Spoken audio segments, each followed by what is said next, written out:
It's time for Around the Ozarks News, brought to you by the Springfield Greene County Park Board, Blue Current, and Thompson Sales. Here are your hosts, Ethan and Sarah Foreheads. Hey, good morning to you. Hope you're having a great Friday. We are wrapping it up. We're at the end of the week, which is crazy, but here we are, and we'll do some news. All right. The city of Merriam Woods is under the microscope by state auditors after possible misuse of public funds. The city's former police chief is awaiting trial on the accusations. A whistleblower made a complaint about some fishy financial business, and former police chief Nathan Lewis was let go. He is now accused and charged in a stealing property case and forging signatures. Wilson Logistics is also sitting in the hot seat, but they are defending their business practices. They're accused of not hiring a guy because of his disability. The trucking company says, quote, they vigorously defend their employment practices after being sued by the U.S. Equal Employment Opportunity Commission.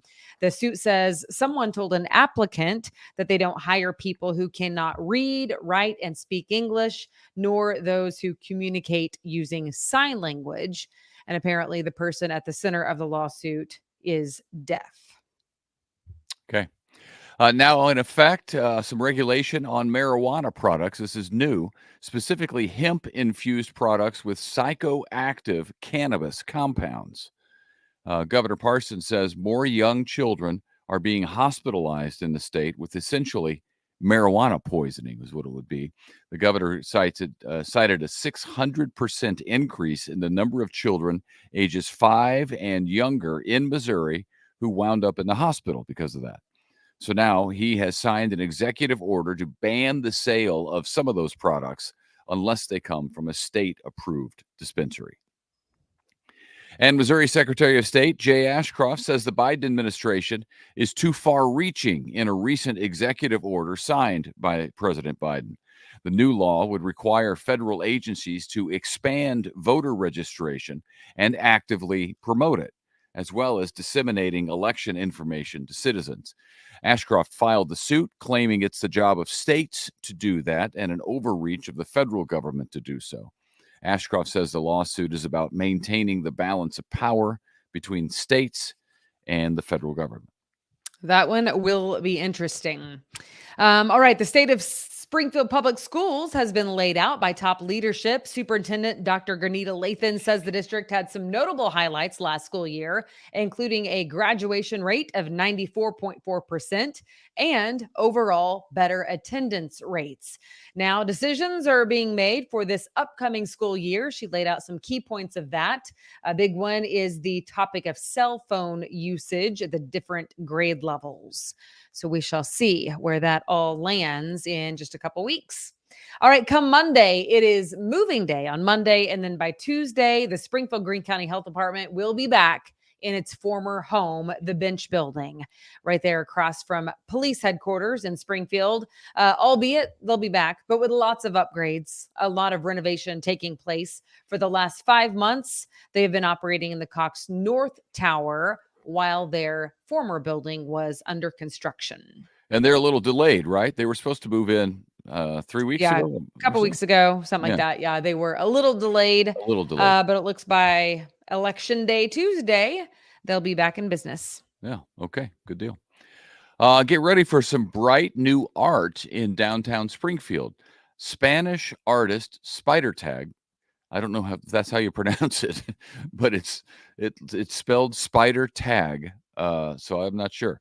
Anyway, bringing an interactive piece to town commissioned by the Sculpture Walk Springfield, as well as the Hatch Foundation. It will go on the north. It's a big thing. It's going to go on the north wall of the History Museum on the square's historic Fox Theater. And installation of this big exhibit starts next month. That'll be cool. That'll be interesting. Is it neon? It's neon. It has a lot of bright lights, and apparently it's interactive. Like there's a QR code of sorts that you can interact with it. Sounds kind of cool. I don't know. Right. We'll check it out. Yeah. Hey, this weekend is sales tax holiday for back to school shopping, which is always a good time. It starts today, goes through Sunday. 2 years ago, the state legislature required municipalities from opting out of the sales tax holiday. 2 years ago, the state required municipalities, Yes. prevented them from opting out? Prevented them. Yes. Prevented them from opting out, yeah. From Required them, opting required out. them to participate, which I think is great because if you're going to do it, everybody should do it. So clothing, personal computers, school supplies, some of the items that you will get for cheaper. So the city of Springfield will be dropping its sales tax. Yes. Yep. That's exciting. Okay. The fair continues through tomorrow. Tomorrow night is the last night. So you better get out there tonight if you want. Tonight on the stand stage at 7:30 is the extreme freestyle bullfighting. Not sure what's freestyle about it or what bullfighting exactly looks like, but there's that. And then tomorrow night at 6 is the truck and tractor pool. That one's always a fan Which is favorite. always, that's a classic good time at the fair, is the truck and tractor pull. I mean, that's as American as it gets right there. Yeah. Go to the fair, get yourself a corn dog or root beer, and watch the truck and tractor pull. Yep. That's fantastic. Yep. So the boy went with some friends, right? He went a oh couple my days goodness. ago. He went with his friend and they had the best time. The pictures were adorable. He And rode then all I the thought to rides. myself, I'm missing out. I should have Yeah. gone to the fair this year. Honestly, in media, I worked it like every single year. So I was always there. But this year, I don't know what happened. I wasn't pregnant, so I didn't go. I feel like most of my fair memories, I was like a million months pregnant and really, really hot. Okay. Do you remember this? Do you remember I this? don't remember I have that. a baby that was born on August 16th. Yeah. Oh, so you went It to the was- fair that year? Yeah, I worked the Nine? fair. Oh, you worked at the fair. Yeah. Yeah. Okay. Oh yeah. Oh yeah. And I ate lots Yeah, of corn dogs also. I do So remember there's that. that. Yeah. We over the course of our years have spent a lot of time at the fair, haven't we? Wait a minute.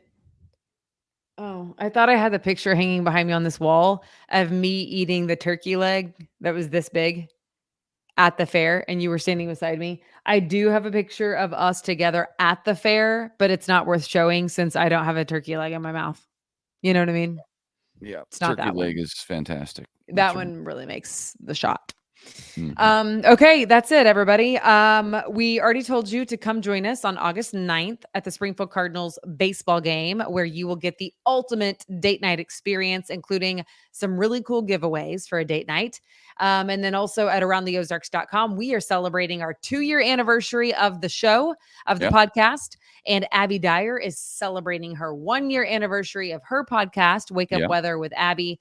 And with that, we are giving away a lot of really cool things. So check it out right now. Join the contest at aroundtheozarks.com. Yep. There's always great contests going on there. So check back regularly. The great calendar of events tell you exactly what's going on, when and where. You can't go wrong. So get It's good. the app for your smartphone or just go to aroundtheozarks.com. Thank you for All doing right. so. Thank you for watching and listening, whatever you're doing. And we hope you have a fantastic weekend. See ya.